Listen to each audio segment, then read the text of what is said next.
तो hello friend, स्वागत है आपका हमारे YouTube channel study with Shivam में। तो आज से हम बीकॉम के जो प्रैक्टिकल समय अकाउंट के वो करने जा रहे हैं, उनके सॉल्यूशन आज से हम इस चैनल पे करेंगे। तो देखते हैं पहला क्वेश्चन हमें क्या गिवन है। तो ये चैप्टर है हमारा dissolution of A partnership firm. तो इसका हम प्रैक्टिकल क्वेश्चन नंबर फर्स्ट करने जा रहे हैं। तो जिसमें आप देख सकते हैं कि हमें दो पार्टनर गिवन है जिनका रेशो है 3:2 एंड हमें बैलेंस शीट दे रखी है। एंड बैलेंस शीट में क्या क्या गिवन है आप देख सकते हैं। हमें क्रेडिटर गिवन है 97,500 के एंड कैपिटल अकाउंट गिवन है पार्टनर की ए और बी की। ए की है कैपिटल 85,000 और बी की है 63,000। टोटल है इसका 1,48,000। एंड इसी तरह हमें एसेट दे रखी है land, building, motor vehicle, stock, debtor, provision for bad debts, cash at bank. तो ये सब तो हमें बैलेंस शीट है, पर हमें कुछ एडजस्टमेंट भी दे रखी है जो कि हमें सॉल्व करनी है। तो आप यहाँ देख सकते हैं इसमें गिवन है कि the partner decided to dissolve the firm on and from the date of the balance sheet motor vehicle and stock were sold for cash at 16,950 and 77,600 respectively and all debtor were realised in full.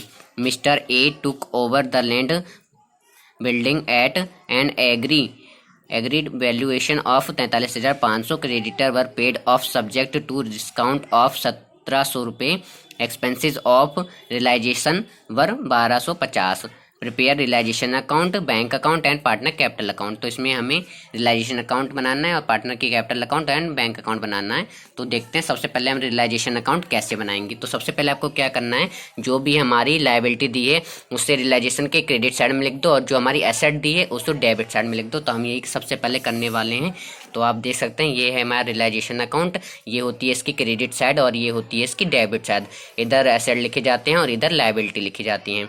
तो सबसे पहले आपको provision for bad debts लिखने हैं जो कि हमारे given थे बुक में 2,450, जो कि मैंने लिख दिए हैं 2,450। फिर आपको यहाँ क्रेडिटर लिखने हैं। तो बाय क्रेडिटर कितने गिवन थे 97,500। उसके बाद आपको सारी एसेट इधर लिख लेनी है। तो एसेट क्या क्या गिवन है, हमें लैंड एंड बिल्डिंग गिवन है कितने की 30,000 की, मोटर व्हीकल गिवन है 18,500 का एंड स्टॉक गिवन है 72,800 का। डेटर गिवन है, आपको डेटर यहाँ पे जो माइनस करके इसने वैल्यू बाहर रखी है उसको नहीं लेना है, एक्चुअल डेटर की जो अमाउंट है उसको लेना है, क्योंकि हमने प्रोविज़न को लायबिलिटी साइड दिखा दिया है। तो आपको यहाँ पे पूरा डेटर को लेना है 1,13,200 को, जो कि मैंने ले लिया है 1,13,200। अब आपको क्या करना है, जो हमारी एसेट है, क्योंकि फॉर्म जो हो रही वो डिसॉल्व हो रही है, ख़त्म हो रही है, तो इसलिए हम सारी एसेट को बेचेंगे और अपनी सेल लायबिलिटी को पे करेंगे। तो आप देख सकते हैं हमें इसलिए एडजस्टमेंट की भी गिवन थी कि जो हमारी स्टॉक एंड मोटर व्हीकल है उसको बेच रहे हैं हम, जिसको बेचने से हमें कितने पैसे आ रहे हैं, तो हम लिखेंगे बाय बैंक और फिर नीचे उन एसेट के नाम लिखेंगे जो जो हम सेल कर रहे हैं। तो मोटर व्हीकल को हम सेल कर रहे हैं 16,950 में, स्टॉक को सेल कर रहे हैं 77,600 में। एंड उसने बोला था कि डेटर जो हैं उनकी जितनी वैल्यू है वो उतनी वैल्यू एक्चुअल में हमको मिल जा रही है, मतलब कि डेटर थे हमारे 1,13,200 के, उतने पैसे हमारे पूरे मिल जा रहे हैं। तो हम पूरा लिख देंगे 1,13,200। अब इन तीनों को आप ऐड कर देंगे जो कि आ जाएगा 2,07,750। उसके बाद इसने बोला था कि जो हमारी लैंड एंड बिल्डिंग है उसको जो हमारा पार्टनर ए है वो टेक कर रहा है, ले रहा है उसको कितने में, बुक वैल्यू है इसकी 30,000 और ले रहा है वो उसको 43,500 में। तो हम एक्चुअल वैल्यू लिख देंगे, पर यहाँ पे बैंक का नाम नहीं लिखेंगे क्योंकि जो एसेट है वो हमारा पार्टनर ले रहा है एक तरह से, तो इसलिए हम पार्टनर का नाम लिखेंगे। तो जो भी एसेट होती है या जो भी प्रॉफिट होता है हमें पार्टनर के कैपिटल में ट्रांसफर करते हैं, इसलिए यहाँ हम बाय ए कैपिटल अकाउंट लिखेंगे 43,500। उसके बाद उसने बोला था कि जो हमारे क्रेडिटर हैं उनको 1,700 डिस्काउंट पे हम पेमेंट कर रहे हैं। तो जो हमारे क्रेडिटर थे वो थे 97,500 के। जब आप इसमें से 1,700 लेस करेंगे तो आपके आ जाएंगे 95,200। उसके बाद हमें गिवन था कि इन खर्चों को भुगतान करने में हमारा जो एक्सपेंस हुआ है वो हो गया है हमारा 12,250 रुपये। तो इस एक्सपेंस को भी आप लिखोगे यहाँ टू बैंक के नाम से एंड अंडर ब्रैकेट में दिखा दोगे कि एक्सपेंसेस पेड कितने का 1250। अब आप दोनों साइड का टोटल कर लेंगे, जिस साइड का टोटल होगा उससे हमें प्रॉफिट एंड लॉस पता चल जाएगा। तो हमने टोटल की दोनों साइड की, तो हमारा क्रेडिट साइड ज़्यादा आया जो कि आया है 3,51,200 और हमारा डेबिट साइड जो आया है उसको हम 3,51,200 में से लेस कर देंगे तो हमारा प्रॉफिट आ जाएगा 19,850। 19,850 को आपको इनके प्रॉफिट शेयरिंग रेशो जो कि है 3:2 उसमें डिवाइड करना है, जो कि आ जाएगा ए का 11,910 और बी का आ जाएगा 7,940। उसके बाद आपको कैपिटल अकाउंट बनाना है, क्योंकि इसमें हमें 4 अकाउंट ही मेन बनाने होते हैं। एक तो रियलाइजेशन, एक कैपिटल, एक अगर पार्टनर का लोन हो, उसने फार्म को लोन दिया हो तो उसका लोन अकाउंट, और एक हमारा बैंक अकाउंट। तो अभी इसमें पार्टनर का लोन नहीं है तो इसलिए लोन अकाउंट नहीं बन रहा है, तो 3 अकाउंट ही बनेंगे। कैपिटल अकाउंट अब हम देखते हैं कैसे बनेगा। तो सबसे पहले आपका जो पार्टनर का कैपिटल है वो ब्रॉट डाउन कर देना है। तो बाय बैलेंस ब्रॉट डाउन, ये एकदम 12th के कैपिटल अकाउंट की तरह ही बनेगा। तो बाय बैलेंस ब्रॉट डाउन, जो कि हमारा ए का था 85,000 और बी का था 63,000। फिर उसके बाद हमें जो रियलाइजेशन का प्रॉफिट हुआ है, ये प्रॉफिट इसको हम ट्रांसफर कर देंगे। मैंने आप यहाँ पे लिखा भी, आप देख सकते हो, to profit transfer to capital account. अब ये हमारा है डेबिट साइड और ये है हमारी क्रेडिट साइड। तो जो भी हमारी डेबिट साइड है वो अगली अकाउंट में क्रेडिट साइड आ जाती है। तो ये डेबिट था तो क्रेडिट साइड आ जाएगी। तो बाय रियलाइजेशन क्या है, प्रॉफिट है।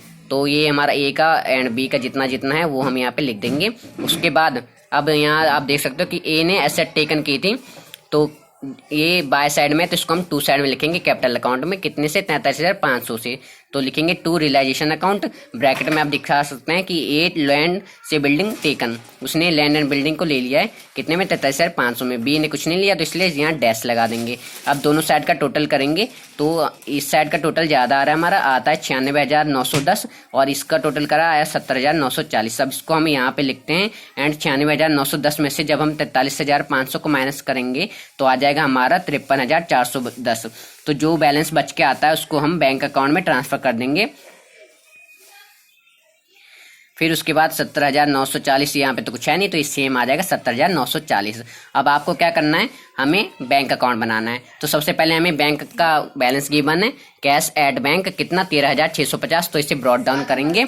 तो 13,650 को ब्रॉट डाउन कर दिया। उसके बाद जहाँ जहाँ पे बैंक का नाम है वहाँ वो एंट्री इसमें हम चढ़ा देंगे।